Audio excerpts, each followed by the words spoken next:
前家来にしてやる。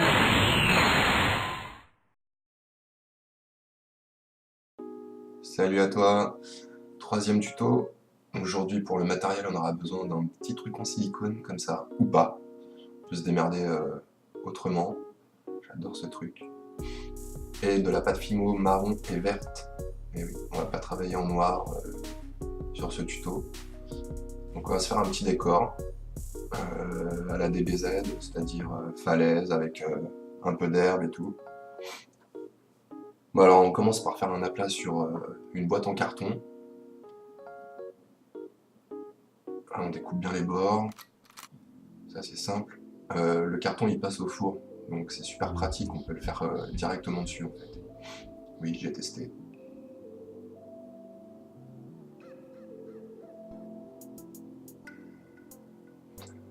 Après on va se faire des petits boudins qu'on va aplatir en leur donnant une espèce de forme plus ou moins carrée, donc ça ce sera les rochers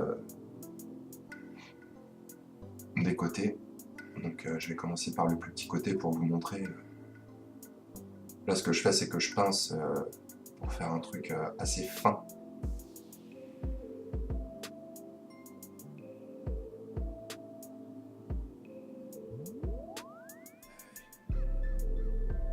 Voilà, comme ça je le place en haut.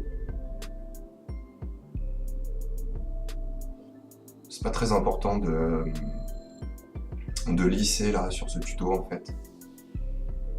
Enfin un minimum quand même, mais vu qu'après il y a l'herbe qui va venir dessus, bon c'est pas...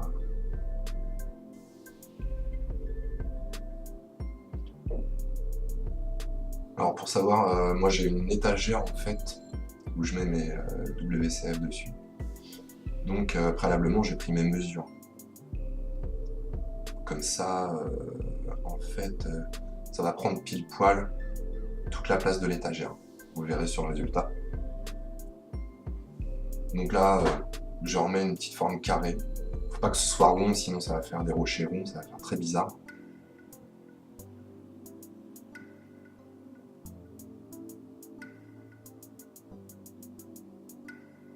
Voilà. Donc là, grossièrement, on y va. Et en fait, on colle grossièrement et ensuite on leur donne la forme qu'on veut avec, bon moi j'ai toujours mon thermos, mais on peut, je sais pas, utiliser un verre à moutarde ou peu importe, un truc cylindrique quoi.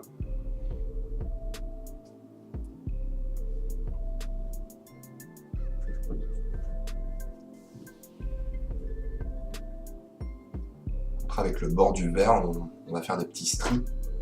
Vous verrez que ça donne pas mal au résultat parce que ça fait vraiment l'esprit des BZ quoi. Voilà, donc là je mets mon dernier pâté. Ça paraît très grossier comme ça, mais je trouve le résultat pas mal. Vous verrez.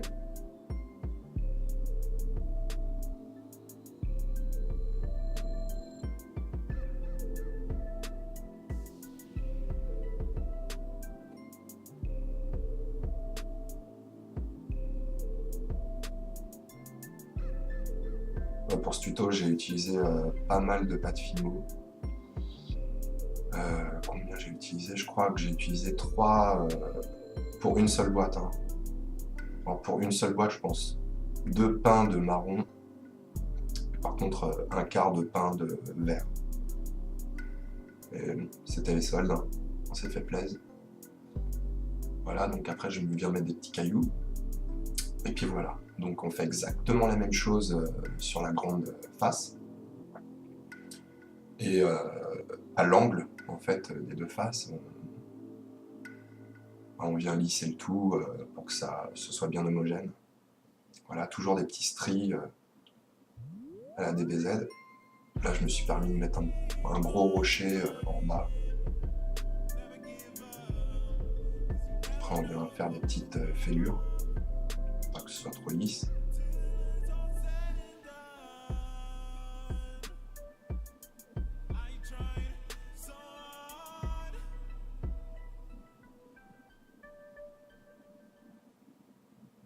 Ça commence déjà à ressembler vaguement à quelque chose.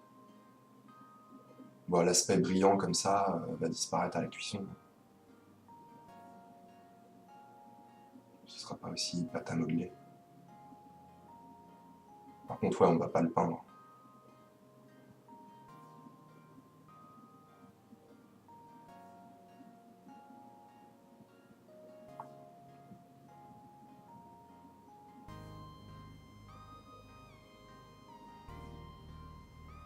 Là, sur le dessus, on met quelques cailloux. Faut pas trop en mettre, hein, sinon on va pas pouvoir mettre nos personnages dessus, ce serait bête.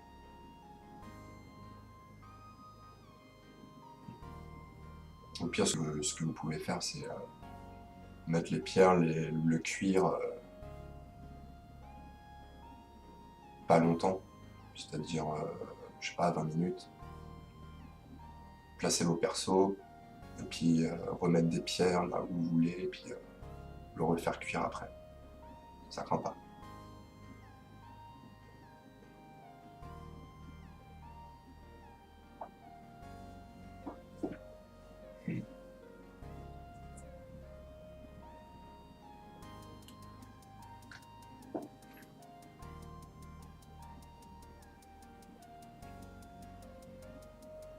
Bon, on va s'attaquer à l'herbe.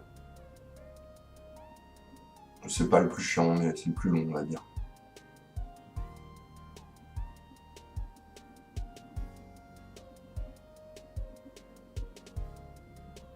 Ouais, comme vous voyez, là, c'est creux en dessous. Évidemment, j'ai enlevé la boîte après. Du coup, bah, ça nous fait gagner pas mal de pâte fine. Si on avait fait un truc plein, c'était pas la peine. Moi, vu que mes étagères reposent contre un mur, en fait, je me suis pas pris la tête à faire deux côtés. Après, ça dépend comment vous voulez que ce soit.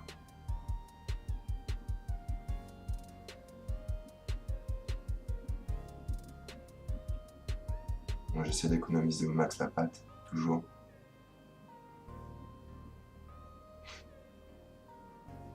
Là, pour un effet d'herbe, en fait, on va venir picoter avec un cure-dent.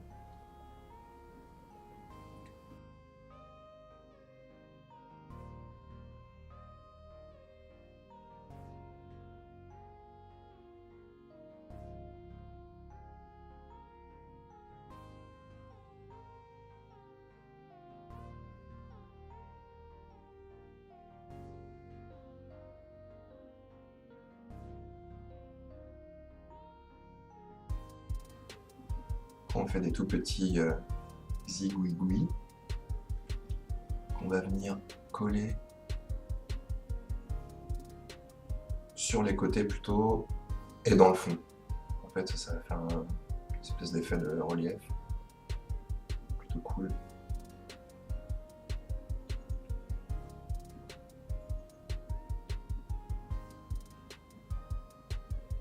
Pratique avec le cure-dent, en fait, on a juste à couper avec le cure-dent, ça reste collé, du coup, hop.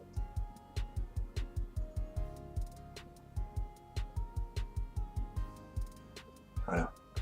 Donc on a fini la première partie. Bon, moi j'en ai fait deux, parce que j'en avais besoin de deux. Après, vous pouvez le faire plus long, plus... Voilà, donc c'est pas fini. Après, moi, j'ai pris mes mesures. Donc, en fait, là, on va essayer de faire un sol qui va recouvrir toute l'étagère. Voilà, donc j'avais pris mes mesures. Donc là, j'essaye de reporter mes mesures au mieux. Après, moi, j'ai mon petit bout de tofu, là, qui fait des effets cool. Ça, je ferai une vidéo spéciale. Voilà, le genre d'effet que ça fait.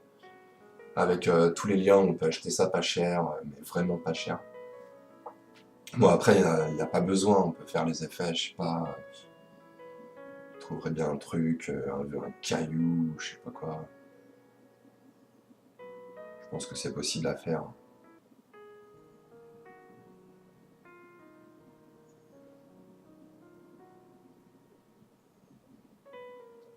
Là, en fait, j'enlève le surplus de Fimo qui passe en dessous les montagnes. On n'a pas besoin, et puis comme ça fera pile poil collé au truc.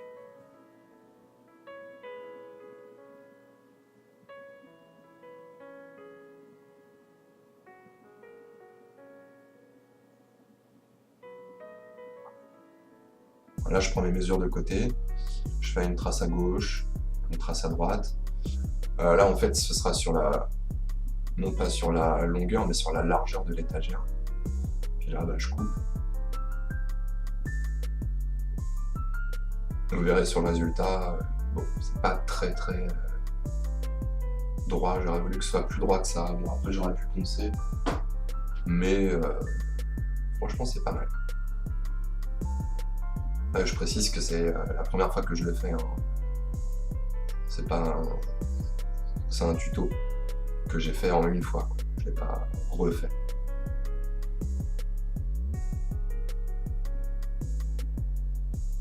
Là pareil, hein, petit décor. Là avec le surplus que j'avais, j'ai mis entre les deux montagnes, donc là ça fait vraiment un truc homogène. Bon, ça c'est après cuisson. Voilà. Vous voyez déjà, il n'y a plus cet effet brillant, pâte à modeler, c'est plus mat.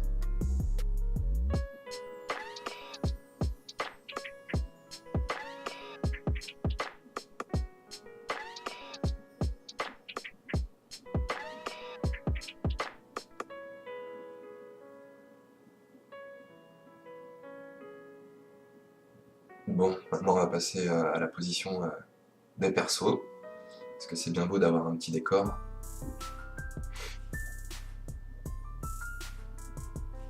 C'est là que je voulais vous montrer. Et c'est pas pile poil, ça dépasse un petit peu de l'étagère. On va pas chipoter non plus. Et puis j'ai pas envie de recouper parce que c'est trop cassant après. Donc je laisse. Là, ce qu'on va faire, c'est qu'on va prendre les empreintes des figurines.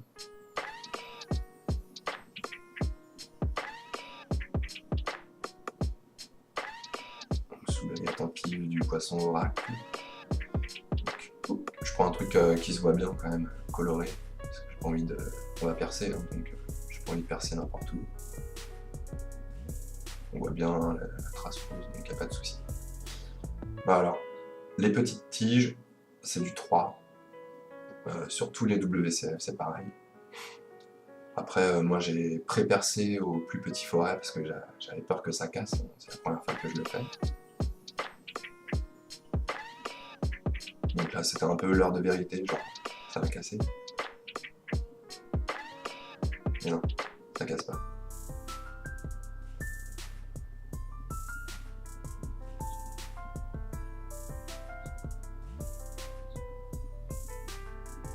Bon, c'est pas dur à percer, hein, mais j'y vais tout doucement.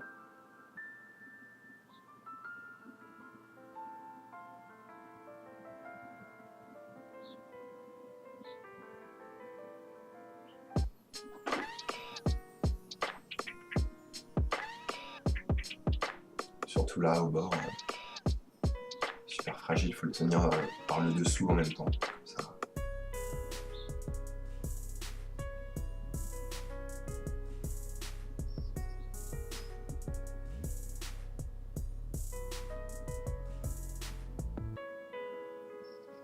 Donc voilà, là je reperce à 3, donc 3 mm, pile poil pour mettre les tiges des WCF. Après, adieu les socles, c'est ce qu'on veut. Là je me suis pas pris la tête à enlever le support, hein, j'ai percé directement. Il était bien placé, donc je me suis dit je vais pas le bouger en fait.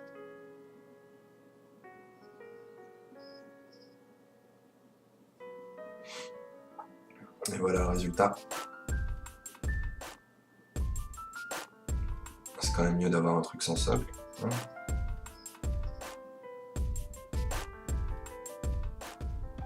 Peut-être continuer à droite là où il y a le bout. Je sais pas, je vais voir. Faire autre chose.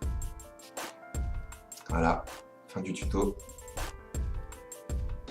J'espère que ça vous a plu. La prochaine fois, on fera un truc complètement différent. On va essayer de se faire une espèce de diorama avec 2 personnages. Donc, à suivre. Allez, ciao, à la prochaine!